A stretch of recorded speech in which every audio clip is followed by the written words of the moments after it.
Hi, everybody. Welcome to today's edition of the GAMUT Network. One of my favorite accents, actually, is from the Massachusetts area.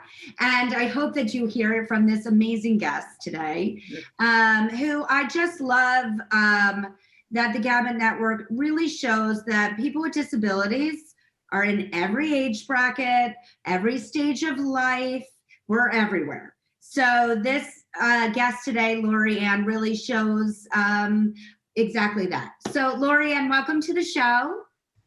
Hi, nice to meet you all. Thank you so much. Can you, let's start where we always do. I'd love you to share a bit about your personal story and journey. Okay, so I have spastic diplegia cerebral palsy. I was born with it.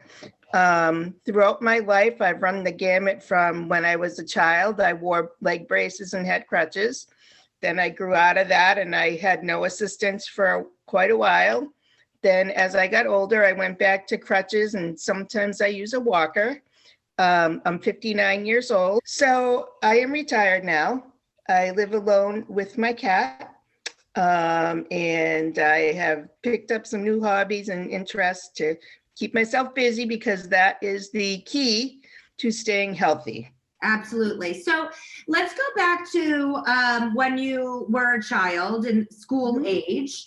Yeah. What was it like then in terms of having a disability? Obviously, it wasn't nearly as public or on trend like it is now. It's very, diversity and inclusion are the hot words right now. Right. But tell me a little bit about your elementary school experience. Okay. Well, I did, when I was first in school, I did have leg braces and crutches, and I was very lucky in that my mother got me into the local Catholic school. So it was small, and at first the other kids kind of didn't know what to do with me. After a while, they got to know me and I was just part of the class, and I stayed in that school for 8 years. So I was very lucky in that respect. Sometimes I got picked on by the other kids, but not a lot. So somebody told me once that reminded me in my 30s that if other kids picked on me, I used my crutches as weapons. I didn't believe them at first because I totally blocked that out of my mind that I did that, and I was aghast that I did that. But I was assured by a classmate that I contacted later on, and he told me I really did do that. So I think that's why I didn't get picked on a lot, was because we're condoning this, viewers. No, I'm not condoning it at all. Not at all. And I would have gotten in a lot of trouble, I think, if that were today. Definitely. And how about from the teacher's perspective? How did they treat you? Did they treat you like every other student? I was really treated with kid gloves. I had an assistant assigned to me. That was one of the classroom jobs, was that I had a helper. I wasn't allowed to go to the basement. That was the bathroom. It was downstairs, so we called it the basement. I wasn't allowed to go there by myself. I needed somebody to help me carry my tray when it was time for lunch.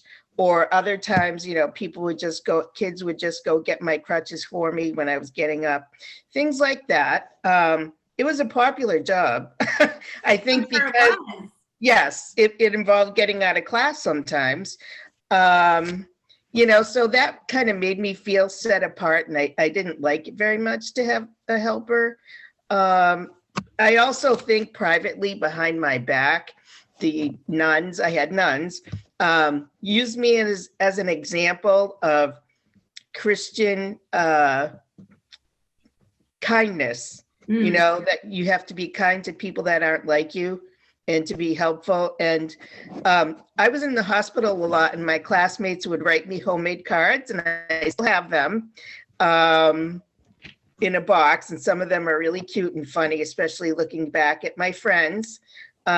So I think, that was part of the lesson about treating people who weren't like you.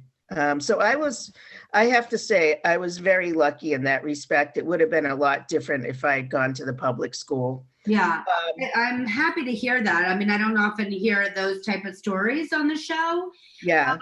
But one common theme, and I'm curious if you had an experience like this, is many of the guests have shared this like aha moment, or one of the guests called it a rebirth.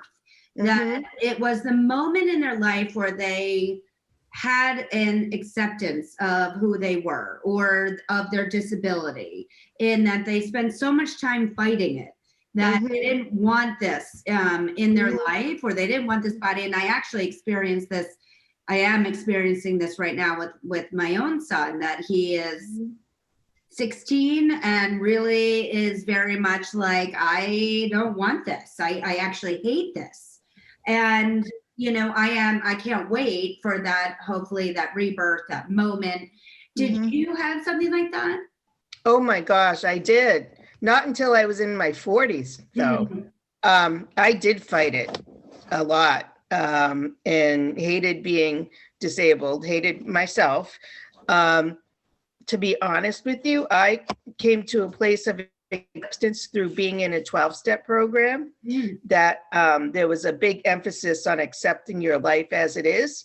And I worked a lot on that. That was like the biggest thing I had to come to accept about myself.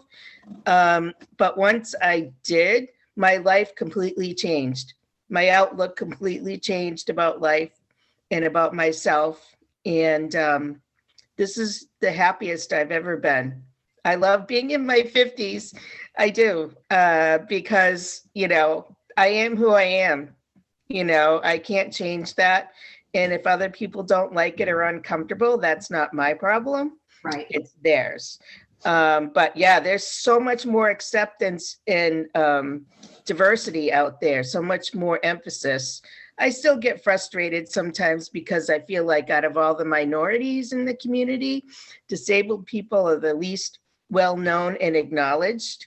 But yet the largest by far. Yes. Of the minority group. And that's absolutely one of the reasons why I started this show, was to be able to show the world that people with disabilities are just people, number one. Right. And the largest minority on our planet. That's so right. We're going to talk about inclusivity and diversity. You can't do it without including people with disabilities. That's right.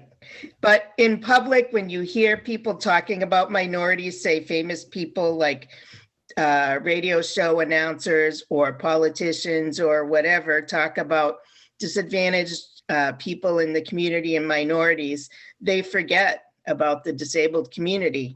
And I think it's because as a group, we haven't had the same visibility, and there's a lot of reasons for that. It's economics, it's has to do with transportation, being able to get together, say, to have a big rally.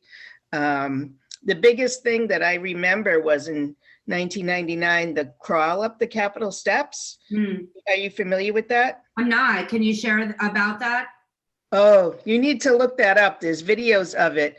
Back in 89, not 99, my goodness. 1989, okay. Leading up to the passage of the ADA, a bunch of activists went to the Capitol Hill and they crawled up the Capitol steps. And it was to show why people with disabilities needed accessibility to everything. And it made a huge impact on the legislators.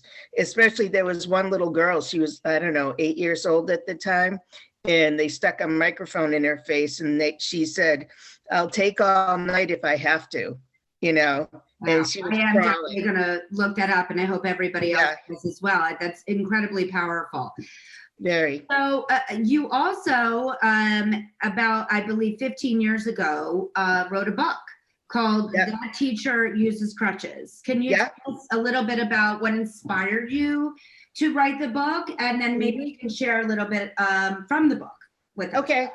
So here's my book. It's called That Teacher Uses Crutches. And the event actually took place 15 years ago. I wrote it about 3 years ago. So I was working in a school and I had my crutches, and it was an elementary school, and the kids in the 3rd or 4th grade were curious about me, and they wanted to know about my crutches, but they were afraid to ask, even though the teacher kept telling them to ask me. So instead, she invited me to her class to talk about it. And at first, I went in and I asked if they had any questions, and they wouldn't say anything. So I just started talking, and I told them about why I had them, and that I had CP and the type that I had. And I wrote the book because I wanted kids to see that ordinary people with disabilities live independently, have lives, go to work, drive a car, and that my crutches weren't something to be afraid of, that they helped me do fun things I couldn't do otherwise. And once the biggest thing was I told them that they couldn't catch it from me, and that having CP wasn't painful, although that's not true, but I told them that. And as soon as I told them that, they all relaxed. I could see it in their bodies, and they started asking questions, and I was like, that's what they were afraid of. Kids are most afraid. It's dispelling the fear. It's really, as you so beautifully put it, it's just understanding that you live your life no different than everybody else's. With information, sure, but it's you want and hope for all the same things as everybody else. And I'm sure the impact that you made on them, they took with them for the rest of their life. I hope so. Absolutely. And that's what inspired you to write the book? Yes. Got it. Yep. Maybe you could share a little passage from the book. Okay. So here is the picture. It's me with my cat at home. I gave them real pictures of me and my family to use to illustrate. She explained that crutches help her walk, and although there were some things she could not do, like run or jump, she could pretty much do anything else she wanted to do. She lives alone and takes care of herself and her cat. She has a job, and she drives a car with special equipment that lets her use the gas and brake with her hands instead of her feet. One of the kids put their hand up. They wanted to know if using crutches was fun, because and if they could try them out. She told them that sometimes they could be fun because they help her do more than she could do without them and join in fun activities with other people. Her favorite thing to do that she couldn't do without crutches is go to the beach with her family. She also said it was fine for the kids to try them out after, as long as they didn't hurt themselves. Luckily, I'm a little under 5 feet, so some of the kids were actually the right size to try them out. How amazing. I love it. Is that you with your family? Yes. Oh, how beautiful. It is.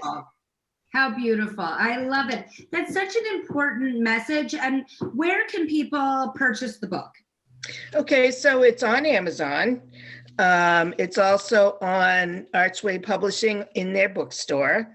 So pretty much those are the 2 biggest places where you could find it. Have you received feedback from have read it? Yes, the people that have read it love it. They think it's great. They love the idea that I did it, and they agreed that there isn't enough representation in books and literature and in the media in general of regular adults, not famous adults with disabilities. So I can imagine kids look at famous people and think, I could never do that, because the person is famous. That was part of the reason I wanted to do it too, was to just show an ordinary person. I love that. We're like kindred spirits, because that's exactly why I started this show, to just bring out everyday people, all different ages, ethnicities, from around the world, to show just that. Yeah. People with disabilities can do everything and anything, maybe in a different way. Yes. A different process, but Yes. still reaching the same goals. And in many cases, higher goals than able-bodied people could ever even reach. So thank you so much for sharing that with us. Before we go, I'd like to ask all my guests one final question, because I am a very big believer in the power of manifestation and vision boards and really putting it out there what you want to accomplish or who you want to meet in this lifetime. If we got to peek onto your vision board, what would it be? What would it be? Oh my goodness. It's so different now that I'm 59 as opposed to when I was, 29. But anyway, my vision board, I would have a picture of Hawaii because I really want to go there. And I would have a picture of, say, Thailand because I really want to go there. Love it. I would have a picture of my cat. It's like, what's the cat's name? We had to identify the cat. My cat, Veronica. Veronica. Okay. Yes. Because I love cats and I find them very soothing. I would have a vision board. Actually, I would have a picture of people in the community with diversity. Say, there's that famous picture by Norman Rockwell of people from all ethnicity and colored skin, all different shades. And I would like to update it and add a person with a wheelchair in that picture. Love that. A person with crutches. I would love to see that. I love that. That's the first time I heard that answer. So bravo. Let's see if we can make that happen. That would be really incredible if somebody could reimagine that picture to have it truly depict the landscape of humanity. Yes. Yep. Absolutely. It was so lovely to meet you. Thank you so much for joining us today. And thank you for sharing from your amazing book. And again, please, you can go to Amazon. It's called That Teacher Uses Crutches. And please support and share. And again, thank you so much for joining us. Thank you for having me. It was really fun. Good. If you would like to be on the GAMUT Network, please email us at talent@gamutmanagement.com to tell us why you'd be a great guest. Please also don't forget to subscribe to our YouTube channel at the GAMUT Network, as well as follow us on our social platforms at GAMUT Management. Thank you again. Thank you. Bye. Bye.